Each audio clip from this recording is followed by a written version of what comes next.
Baik, kita lanjutkan materi setelah kita membahas group walkthrough tadi. Maka yang keempat adalah expert review. Expert review ini adalah kita menunjuk atau project leader di sini menunjuk seseorang yang dirasa lebih berpengalaman untuk melakukan review terhadap artefak dari software yang sudah dibuat. Nah, expert review ini akan completeness efektif terhadap artefak. Kenapa? Karena dia sudah sangat berpengalaman. Nah,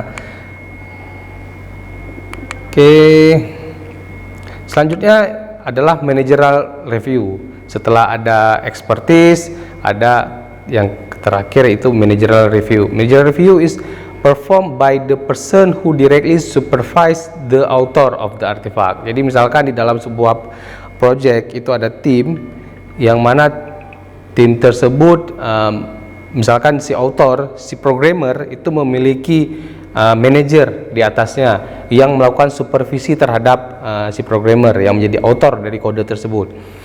Kemudian si manager melakukan review langsung terhadap apa yang dikerjakan oleh si programmer.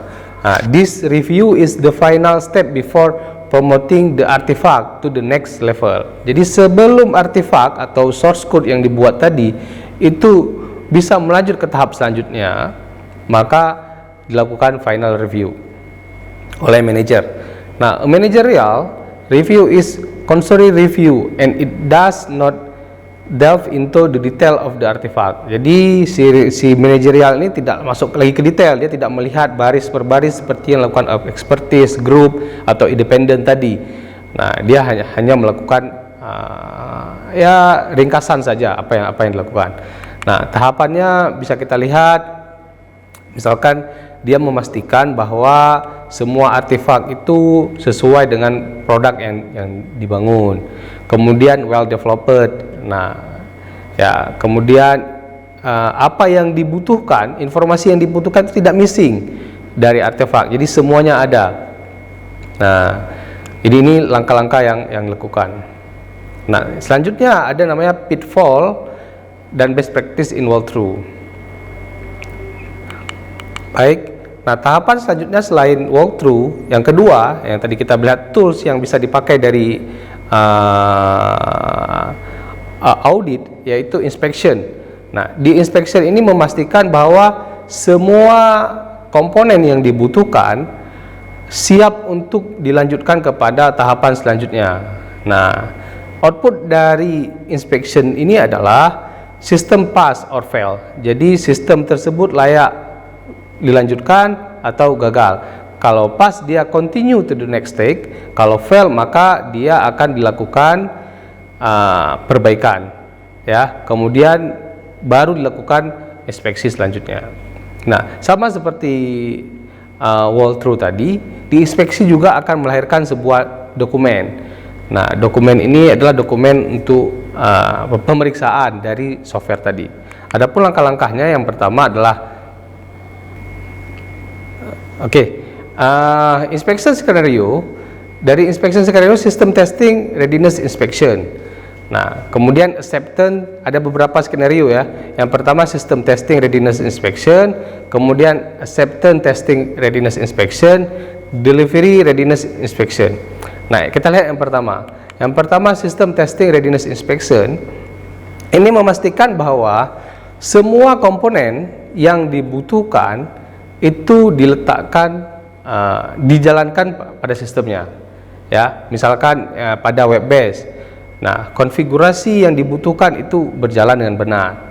Nah, if any of the required component are missing, apabila ada komponen yang missing, maka testing proses akan tertunda dan defect must be fixed immediately. Maka apa yang missing tadi atau defect tadi itu harus segera diperbaiki. Nah, apabila terjadi delay pada defect inspeksi, maka tester juga akan idle dan menunggu kapan itu selesai diperbaiki. Nah, ini sistem testing readiness inspection.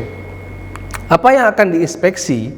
Ya, akan diinspeksi yang pertama hardware atau perangkat keras dari server tersebut. Nah, kemudian sistem software, ya. Kemudian security software, kemudian connectivity dan bandwidth. Kenapa? Karena tadi kita berbicara ini aplikasi web based system ya. Kemudian master data, software product, kemudian all the client mesin. Nah, ini yang harus yang harus diinspeksi oleh seorang inspektur. Nah, selanjutnya juga test plan, test case itu harus diletakkan dengan benar ya, untuk memastikan bahwa quality assurance activity itu dilaksanakan.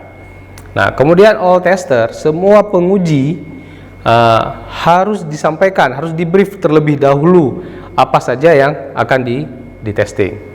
Nah, the criteria for closing the testing activity are approved and are known by the individual concern. Nah, jadi kita harus memastikan bahwa ini jalan, bahwa semua tester itu harus melakukan apa yang menjadi concern dia. Nah, selanjutnya masuk ke acceptance. Nah, acceptance testing dilaksanakan apabila prerequisite for obtaining the customer acceptance, apabila si customer itu, si pengguna akhir dari software itu telah menerima, ya product delivery lah istilahnya, sudah ya boleh jadi dalam product delivery ini telah terjadi pembayaran, receiving payment. Nah, acceptance testing readiness inspection normally is carried out by the QA department. Nah, pada awal-awal pertemuan kita sudah membahas bahwa di dalam software development itu sebaiknya ada satu divisi yang menjadi QA department. Nah, kalau dulu mungkin QC, quality control. Nah, sekarang harus diubah quality assurance department. Kenapa? Kalau quality control dia hanya melihat produk akhir, sedangkan quality assurance itu dia akan memastikan bahwa apa yang dikerjakan itu sesuai dengan dokumen perencanaan awal. Nah, baik. Kemudian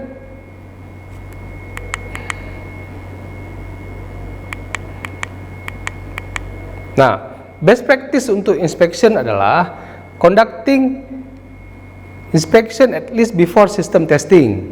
Nah, jadi inspection itu harus dilakukan sebelum system testing.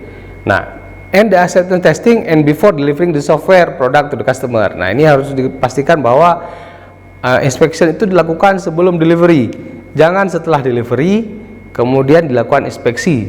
Nah, ini akan terjadi delay pada penggunaan aplikasi.